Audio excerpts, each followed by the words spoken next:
Psalm 116, we left off yesterday talking about vows. What does it mean in the light of salvation to pay a vow, to make a vow and to pay that vow?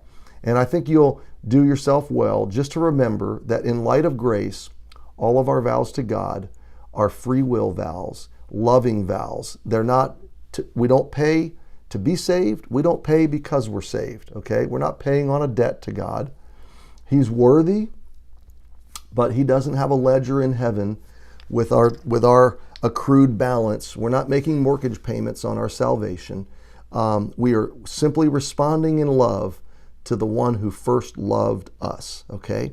And that's what this psalmist is saying. He's been saved. He's been rescued by God, and now he is willingly, lovingly in the presence of God's people in a worship environment, like a church service, okay? He is paying his vows. He's bringing his sacrifices. He's bringing his offerings willingly, gladly, generously to God.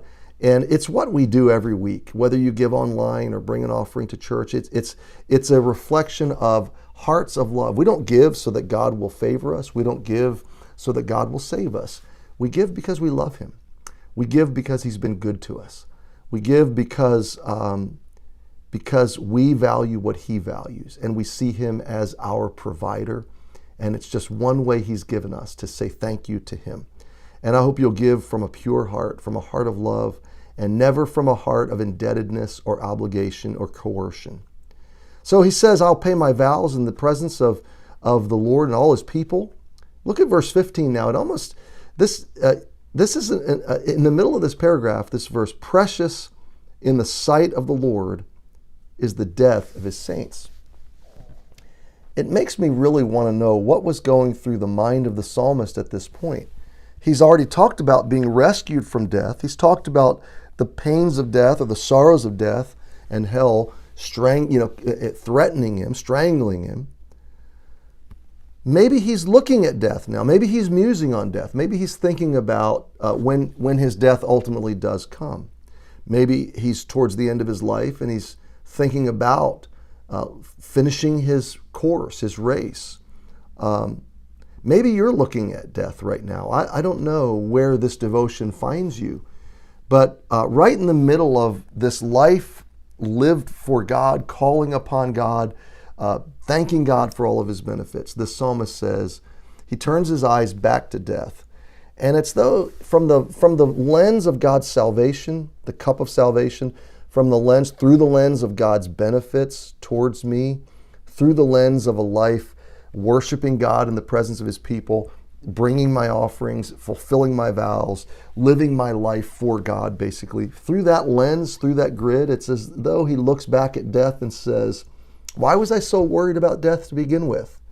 He has a different view of death now. He doesn't feel threatened. He's not afraid of it.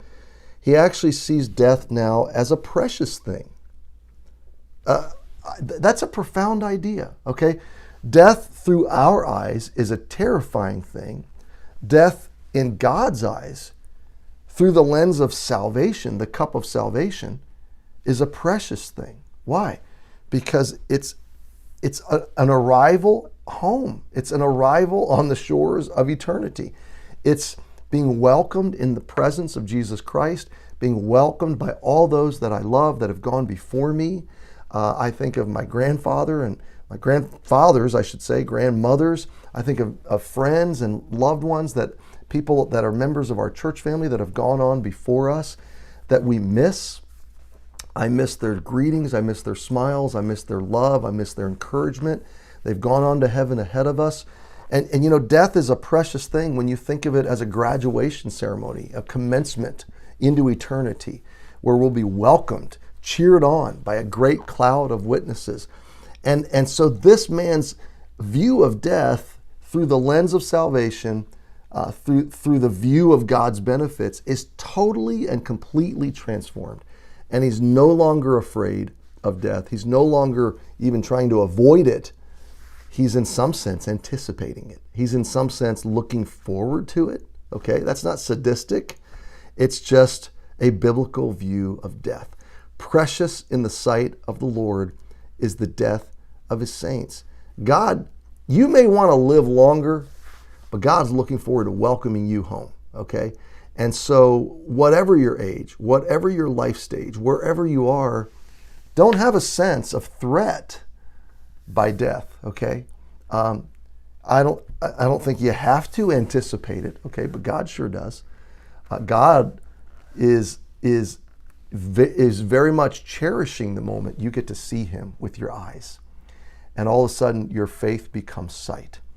Until then, we hold on to faith.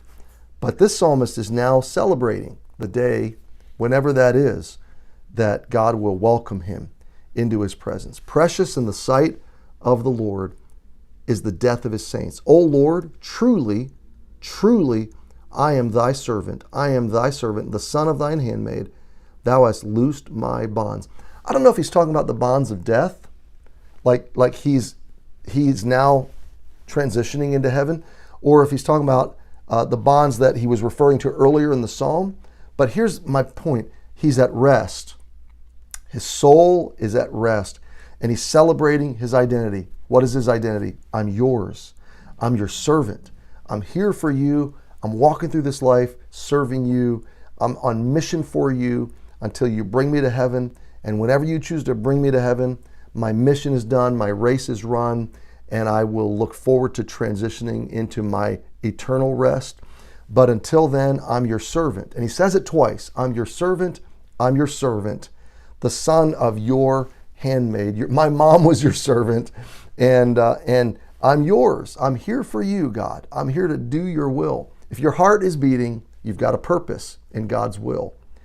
And when your heart stops its beating, then God's bringing you home, and you know who you belong to. What a great place to be in life, that solid, durable identity. Can you look forward to death? You can if you know Jesus as Savior. Can you look forward to today being his servant as long as he has you on this planet? Yes, you can. And you know a great way to live life, and I try to do this every day. Lord, thank you for a new day. I'm your servant.